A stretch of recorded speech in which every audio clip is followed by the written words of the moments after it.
Shalom Bapak Ibu Saudara, bersuka cita kembali kalau kita boleh bertemu pada sore hari ini dalam ibadah worship at home. Mari kita bawa dalam doa acara sore hari ini.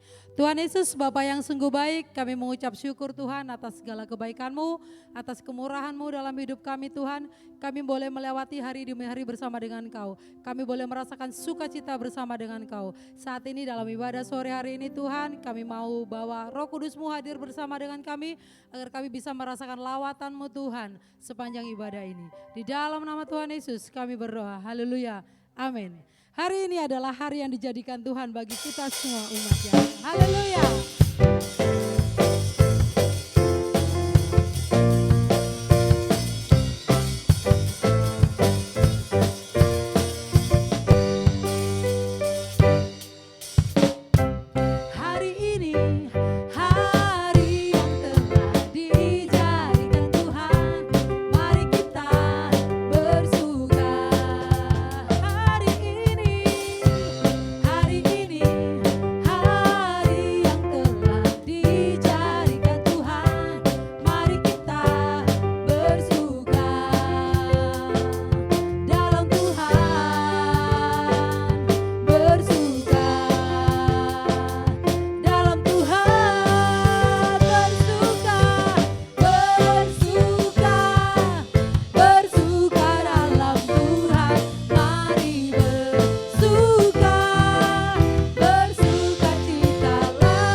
Dipuji, mari kita besarkan nama Tuhan senantiasa Bapak Ibu Saudara.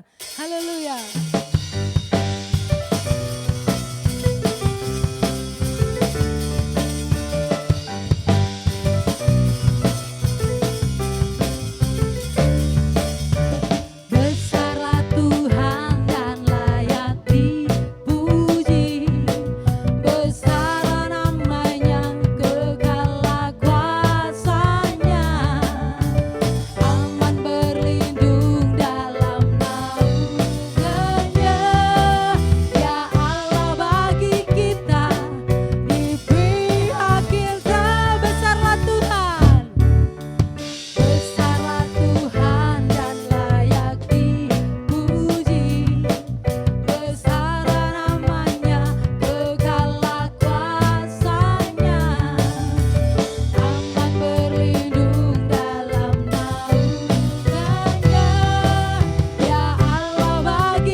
sanggup menghancurkan segala musuh, segala perkara, segala beban kehidupan kita di dalam nama Yesus. Tuhan hancurkan di dalam namanya.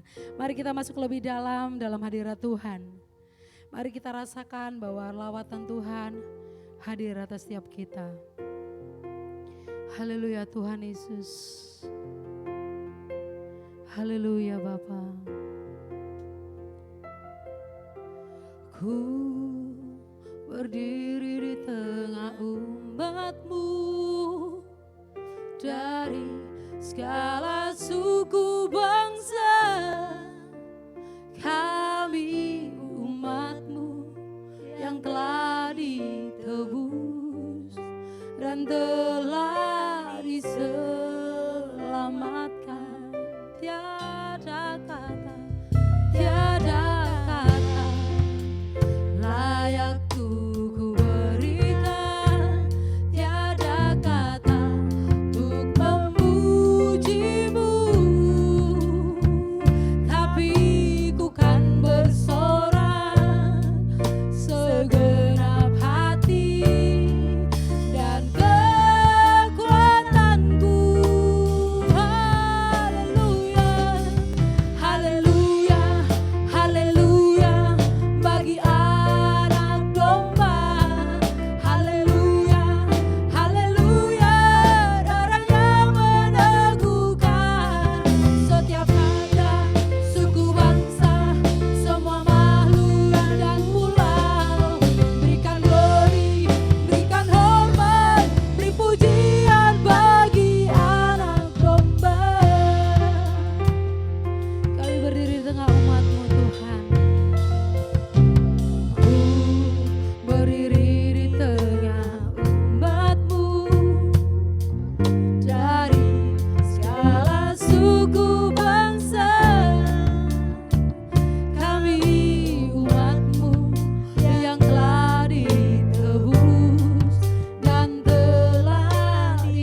setiap lidah, suku bangsa, semua makhluk dan pulau.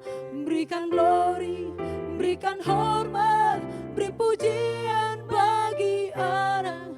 Haleluya, haleluya, bagi Anak domba.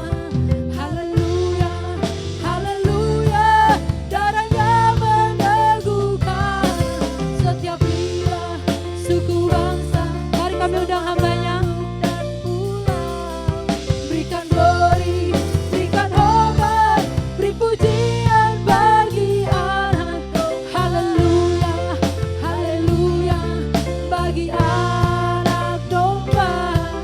Haleluya, haleluya, darahnya meneguhkan setiap lidah, suku bangsa, semua makhluk dan pulau. Berikan glory, berikan hormat, beri pujian bagi Anak domba. Beri pujian bagi Anak domba. Beri pujian bagi Anak domba.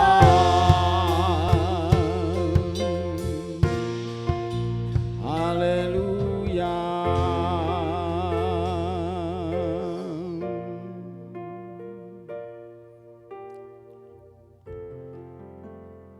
Kami bersyukur kepadamu ya Tuhan untuk sore hari menjelang malam ini. Terima kasih buat lawatan Tuhan kepada kami semua. Biarlah kami boleh bersedia untuk menangkap pesan Tuhan pada sore hari ini. Tuhan menolong hamba untuk mengkomunikasikannya, supaya pesan ini dapat sampai kepada semua yang menyaksikan, mengikuti dan yang mendengarkannya. Di dalam nama Tuhan Yesus Kristus, kami sambut firman Tuhan sore hari ini. Haleluya. Amin. Shalom Bapak Ibu Saudara yang diberkati oleh Tuhan. Kita kembali lagi melihat firman Tuhan sebagai pesan Tuhan kepada kita untuk kesempatan ini. Mari kita membuka Alkitab kita dan membacanya di dalam Filipi pasal yang kedua, ayat yang pertama sampai dengan ayatnya yang ke-11. Filipi pasal yang kedua ayat pertama sampai dengan ayatnya yang ke-11. Demikianlah firman Tuhan, jadi karena dalam Kristus ada nasihat, ada penghiburan kasih, ada persekutuan roh, ada kasih mesra dan belas kasihan. Karena itu sempurnakanlah sukacitaku dengan ini, hendaklah kamu sehati sepikir dalam satu kasih, satu jiwa, satu tujuan. Dengan tidak mencari kepentingan sendiri atau puji-pujian yang sia-sia, sebaliknya hendaklah dengan rendah hati yang seorang menganggap yang lain lebih utama daripada dirinya sendiri. Dan janganlah tiap-tiap orang hanya memperhatikan kepentingannya sendiri, tetapi kepentingan orang lain juga. Hendaklah kamu dalam hidupmu bersama menaruh pikiran dan perasaan yang terdapat juga dalam Kristus Yesus, yang walaupun dalam rupa Allah tidak menganggap kesetaraan dengan Allah itu sebagai milik yang harus dipertahankan, melainkan telah mengosongkan dirinya sendiri dan mengambil rupa seorang hamba dan menjadi sama dengan manusia. Dan dalam keadaan sebagai manusia ia telah merendahkan dirinya dan taat sampai mati, bahkan sampai mati di kayu salib. Itulah sebabnya Allah sangat meninggikan dia dan mengaruniakan kepadanya nama di atas segala nama, supaya dalam nama Yesus bertekuk lutut segala yang ada di langit dan yang ada di bumi, yang ada di atas, saya ulangi, supaya dalam nama Yesus bertekuk lutut segala yang ada di langit dan yang ada di atas bumi dan yang ada di bawah bumi. Dan segala lidah mengaku Yesus Kristus adalah Tuhan bagi kemuliaan Allah Bapa.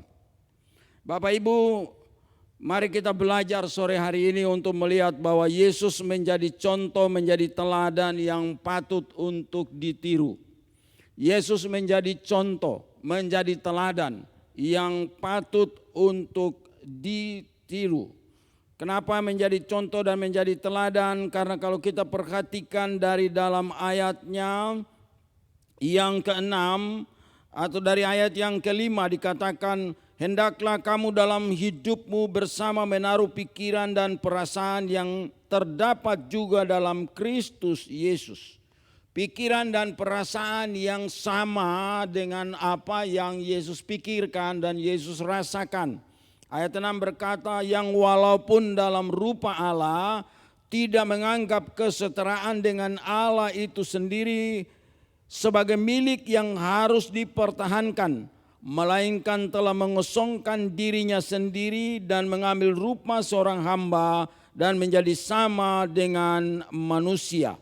Bapak Ibu Saudara yang diberkati, inilah contoh, inilah teladan bahwa bagian ini menjelaskan, melukiskan, memaparkan, memberikan pencerahan kepada kita bahwa Yesus yang adalah Tuhan, yang adalah Allah dengan identitas keilahiannya itu tidak mempertahankan jabatan itu, tidak mempertahankan kedudukan itu, tidak mempertahankan keilahiannya itu sebagai Allah yang harus dipertahankan, tetapi mengambil inisiatif mengosongkan dirinya, artinya membuang, melepaskan, meninggalkan, menanggalkan keilahiannya itu sebagai Allah dan mengambil rupa sama dengan rupa seorang hamba, menjadi sama dengan manusia, merendahkan dirinya dan merendahkan hatinya, bahwa kedudukannya itu dilepaskan demi saudara dan saya, demi manusia, mengorbankan sesuatu. Ternyata saudara dan saya itu lebih penting daripada Yesus berpikir tentang keilahiannya sendiri, kemahakuasaannya sendiri yang harus dipertahankan.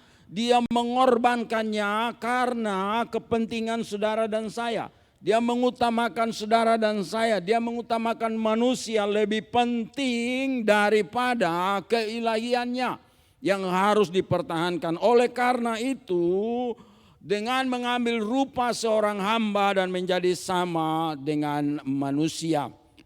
Nah, ayat perenungan kita adalah di pasal ayat yang ketiga dan yang keempat.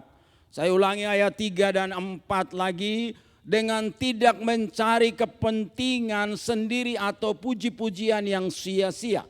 Sebaliknya hendaknya dengan rendah hati yang seorang menganggap yang lain lebih utama daripada dirinya sendiri. Ayat 4, dan janganlah, perhatikan baik-baik. Janganlah tiap-tiap orang hanya memperhatikan kepentingannya sendiri, tetapi kepentingan orang lain juga. Jadi saudara yang kekasih di dalam Tuhan, kita harus peduli dengan orang lain. Ada 3 dikatakan di sini, ayat 3 mengatakan bahwa mengapa menganggap yang lain lebih utama daripada dirinya sendiri. Mereka lebih penting daripada diri sendiri. Dalam hal apa? Dalam hal pelayanan kasih, dalam hal perhatian, dalam hal perbuatan, dalam hal makan minum, dalam hal pelayanan apa saja yang saudara bisa tahu tentang orang lain. Nah, Kristus atau gereja Tuhan tetap bersatu atau solid karena kasih untuk mempersatukan tubuh Kristus dengan mengutamakan, memperhatikan kepentingan orang lain. Bahkan dikatakan di situ bahwa orang lain lebih penting daripada dirinya sendiri. Orang lain lebih penting daripada kita, mengutamakan. Nah, cara yang sederhana adalah merendahkan diri. Bapak Ibu Saudara yang diberkati, merendahkan diri itu adalah cara yang paling sederhana untuk saudara bisa menanggalkan atau bisa mengabaikan kepentinganmu dan mengutamakan orang lain lebih penting dari saudara. Hal ini memang sulit karena pola hidup manusia, karena cara hidup manusia yang berpikir, yang sudah menjadi pikiran tradisi kita bahwa kalau kita sendiri masih susah, itu sangat sulit untuk menolong orang lain atau memperhatikan orang lain. Sebab apa? Kita sendiri susah, bagaimana bisa menolong orang lain? Tapi hal ini menjadi kontradiksi dengan Alkitab bahwa orang lain lebih penting. Dan kadangkala kalau orang yang merendahkan diri dan hati, yang memahami betul tentang kebenaran firman Tuhan, mereka lah yang bisa mengorbankan segala sesuatu bagi kepentingan orang lain, walaupun mereka sendiri mengalami kekurangan. Walaupun mereka sendiri mengalami kerugian. Walaupun mereka sendiri mengalami keterbatasan. Jadi jika aku mengutamakan orang lain lebih dulu dan penting, lalu siapa yang memperhatikan aku? Adakah pertanyaan itu, dan sering juga mungkin itu menjadi tuntutan kita dan itu menjadi bahan pertimbangan kita. Kalau aku mengutamakan orang lain, siapa yang memperhatikan aku? Tentu pasti Tuhan juga menggerakkan dan memerintahkan orang lain juga untuk memperhatikan saudara. Dalam tanda kutip bahwa yang memperhatikan saudara adalah Tuhan sendiri. Dengan cara mengutus malaikatnya dalam wujud sesama manusia yang lain untuk melakukan dan memperhatikan saudara. Karena kebaikan saudara melihat kepentingan orang lain daripada kepentinganmu sendiri. Nah, dalam hal ini kita memahami bahwa Tuhan tidak pernah buta untuk memperhatikan saudara. Hanya yang Tuhan harapkan dan tunggu dari saudara, beranikah saudara dan saya melakukan hal itu.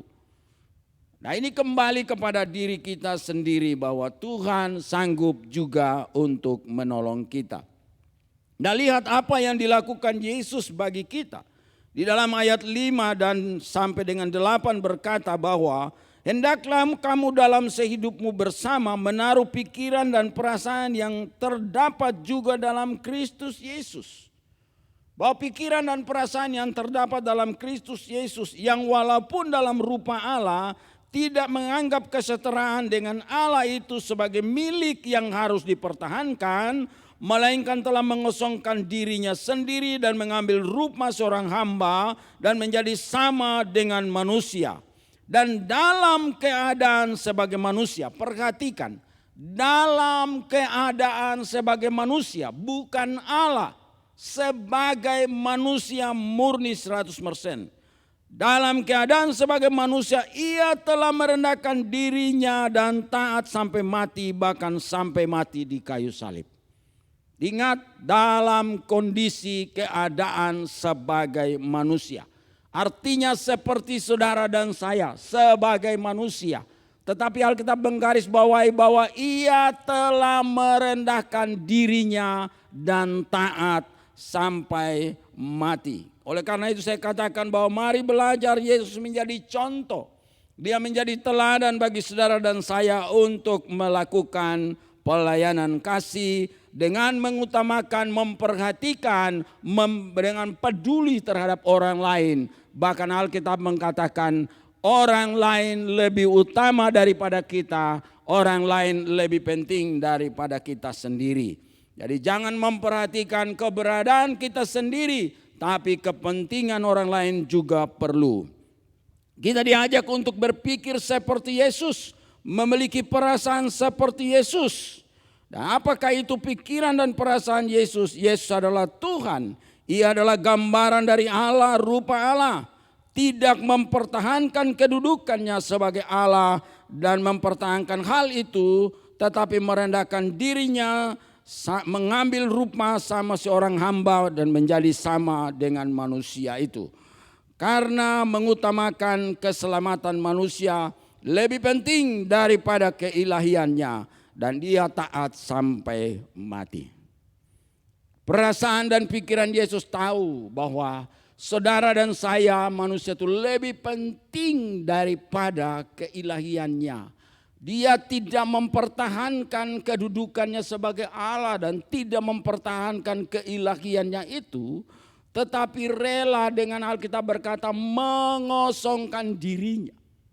Artinya melepaskan semua atribut keilahian yang ada di dalam dirinya dan turun mengambil rupa seorang hamba seperti sama dengan manusia.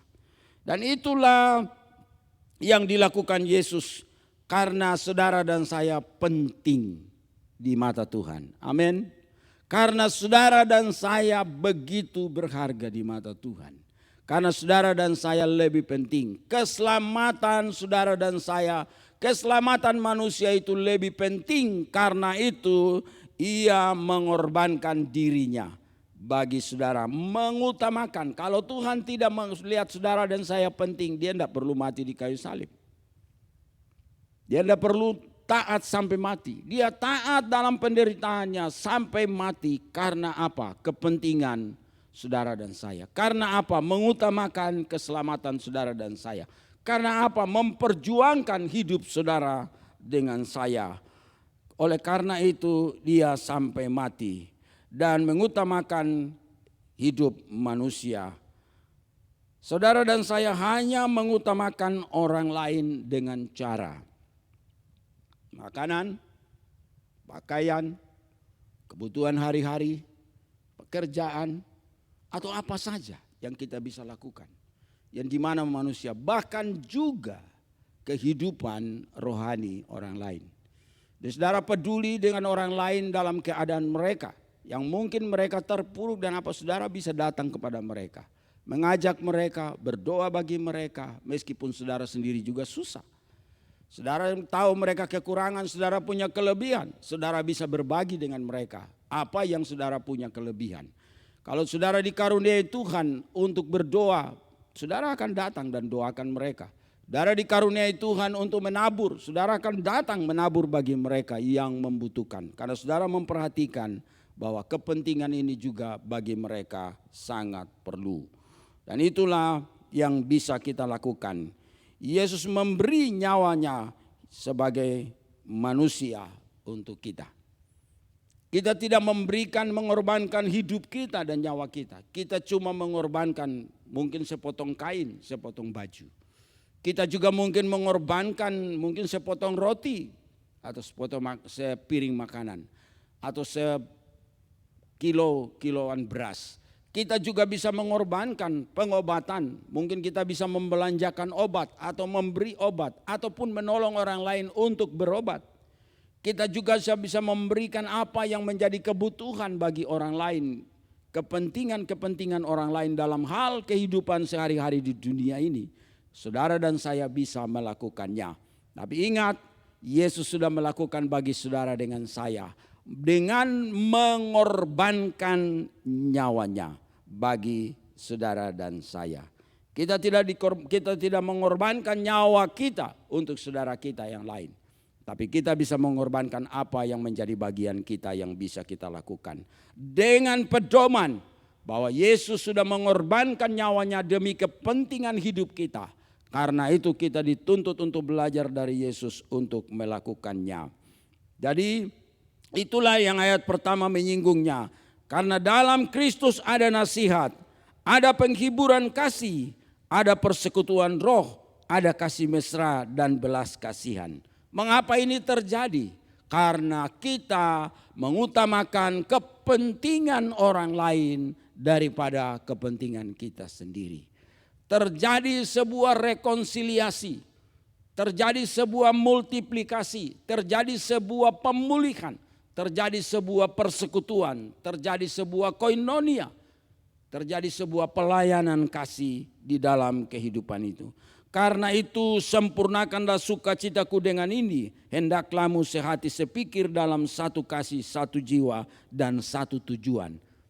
Seperti siapa? Seperti Yesus yang punya pikiran dan perasaan.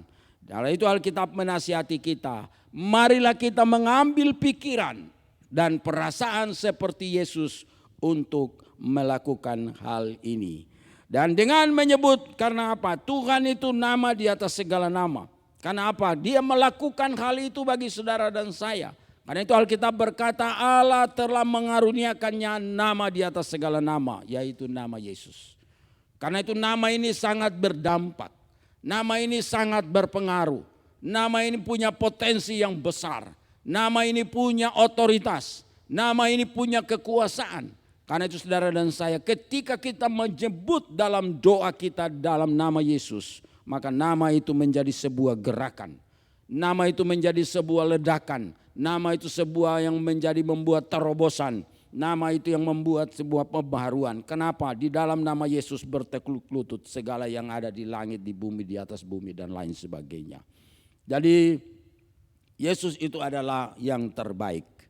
Dengan menyebut nama Yesus otoritas Allah bekerja. Artinya Yesuslah yang terbaik buat saudara dan saya. Tidak ada yang lain.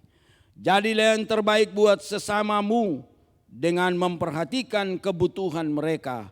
Bahkan mengutamakan mereka lebih daripada kebutuhan saudara dan saya sendiri. Engkau dapat mendapat predikat yang terbaik. Siapa saja bisa menang, bisa sukses, bisa berhasil, tetapi belum tentu yang terbaik. Nah, mari kita belajar sore hari ini bersama-sama. Saya akan menutup renungan pada sore hari ini dengan sebuah kisah di dalam akhir tahun. Saya mendapat sebuah cerita, sebuah kisah di akhir tahun 2023 ini. Ada sebuah kisah yang sangat menjadi berkat untuk menjadi referensi untuk menutup khotbah saya atau pelayanan saya sore hari ini bagi saudara. Ada sebuah catatan di akhir tahun 2023 pada tanggal 2 Desember saya mendapatkannya. Ada inspirasi yang diperoleh dari kisah dua pelari maraton dalam SEA Games Kamboja 2023. Ada kisah ini terjadi, ada videonya tapi tidak sempat untuk diputar. Saudara lihat kisah ini luar biasa, dua pelari maraton Kamboja dalam SEA Games 2023 di Kamboja, yang seorang bernama Roksui dari Singapura dan Ricky Simbolon dari Indonesia. Bahwa mereka bersaing sangat ketat dalam lintasan perlombaan. Dan pada legnya yang terakhir, pada putaran yang terakhir untuk masuk kepada garis finish, persaingan begitu ketat. Artinya bahwa pelari yang memimpin di depan adalah pelari Indonesia yang namanya Ricky Simbolon. Dan juga di belakangnya tetap dibuntuti dari belakang adalah Roksui dari Singapura. Nah, dari kesan kedua pelari ini saya melihat bahwa pentingnya sportivitas di atas rivalitas. Apa itu sportivitas? Sportivitas adalah sikap adil dan jujur, mengakui kelemahan dan kekurangan diri di hadapan lawan atau mengakui keunggulan lawan. Sedangkan rivalitas adalah persaingan untuk menjadi yang terbaik. Ada dua hal ini terdapat dalam seorang atlet. Dan itu dimiliki oleh Ricky Simbolon dan juga Soh Rui yang bertarung sangat ketat. Tapi begitu mereka dalam leg yang terakhir untuk masuk pada garis finish, ketika pada lintasan yang terakhir dikatakan bahwa Ricky Simbolon berusaha untuk meraih, karena pada lintasan terakhir di pinggir lintasan ada air mineral yang ditaruh di pinggir lintasan. Dan Ricky Simbolon merasa haus pada putaran itu dan berusaha untuk meraih air mineral yang di pinggir lintasan. Tetapi begitu dia menyambar air itu, tangkapannya tidak berhasil. Justru air itu jatuh dengan kemasannya dan Ricky tetap melanjutkan startnya. Karena kalau dia berhenti, dia akan dilewati oleh pelari Singapura. Dan apa yang terjadi Bapak Ibu? Dia terus berlari dan pelari di belakangnya Soh Rui mengambil pelari Singapura ini yang menyambar air itu dan mengambil, dan dia berhasil menangkap air itu. Dan dia membawa air itu dan untuk dinikmatinya. Tetapi dia tidak meminumnya sendiri. Saudara tahu, Ketika air itu di tangannya, dia berusaha lari dengan menambah kekuatan untuk bisa menjangkau Ricky Simbolon. Dan begitu sejajar dengan Ricky, dia bisa berjuang untuk melewati Ricky. Tetapi begitu sejajar dengan Ricky, airnya diberikan kepada Ricky dalam botol kemasannya. Diberikan air itu kepada Ricky Simbolon dan Ricky meraih air itu dan kemudian meminumnya sementara berlari. Dan oleh air itu melegakan Ricky Simbolon dengan menambah kekuatannya.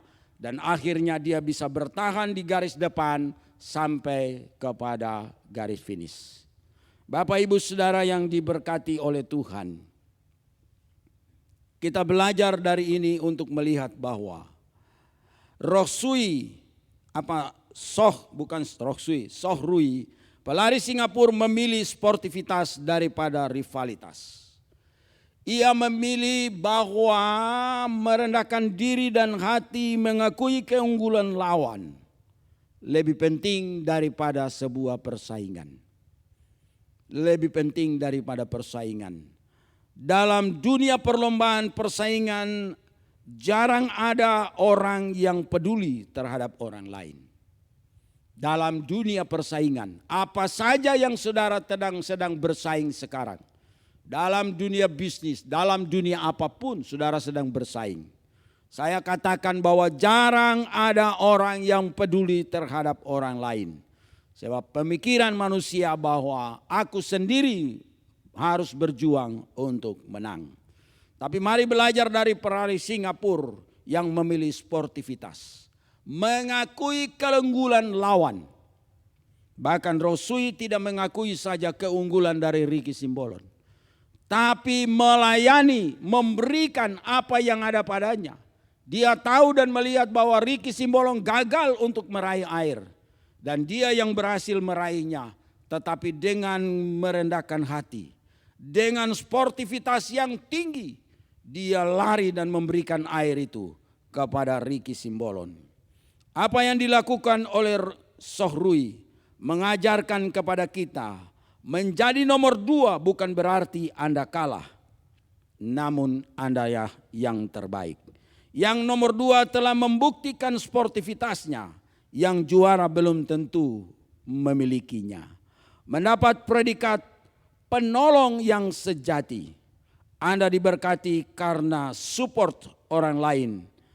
Lawanmu untuk berhasil. Jadi saya mau katakan sore hari ini bagi saudara. Inilah yang Tuhan ajarkan kepada kita. Bahwa kita memperhatikan kepentingan orang lain daripada kepentingan sendiri. Belajarlah dari 2 atlet ini yang luar biasa. Bahwa pelari Singapura memilih sportivitas daripada rivalitas. Ia memilih mempedulikan lawannya dengan mengakui keunggulan lawannya. Tapi bukan saja pengakuan, dia memberikan seteguh air kepada lawannya. Supaya lawannya memperoleh kekuatan dan menyelesaikan leg terakhirnya untuk memperoleh juara. Bapak Ibu Saudara yang diberkati oleh Tuhan. Jarang ada orang yang demikian. Layaklah pelari Singapura mendapat predikat pahlawan. Pasti.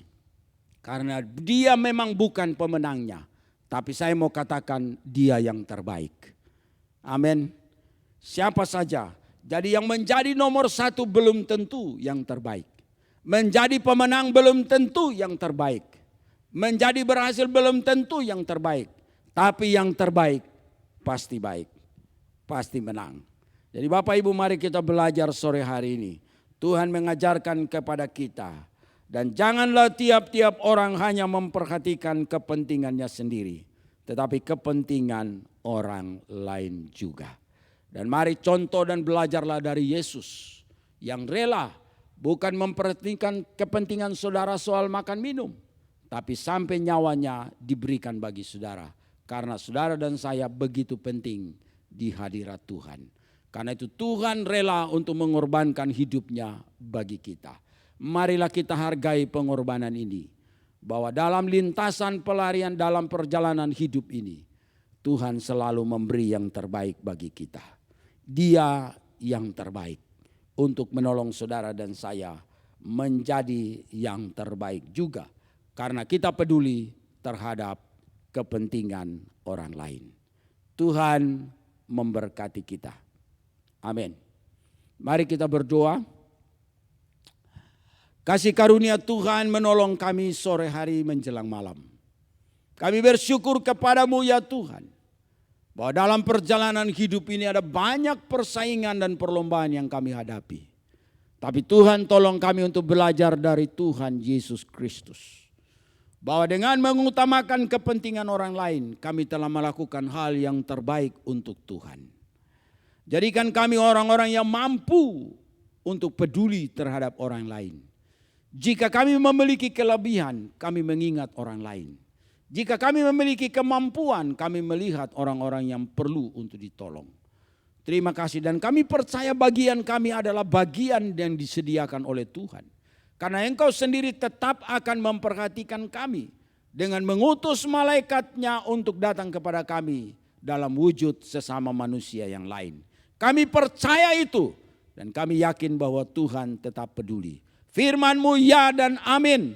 Dan kami belajar untuk melakukannya. Supaya ada kasih mesra, ada kemesraan, ada persahabatan, ada keakraban, ada tumbuh bersama, ada sama-sama menanggung segala sesuatu di dalam tubuh Kristus. Terima kasih Tuhan, kami bersyukur kepadamu untuk firman Tuhan sore hari ini yang menolong kami supaya kami tetap menjadi berkat dan menjadi yang terbaik. Puji nama Tuhan, terima kasih.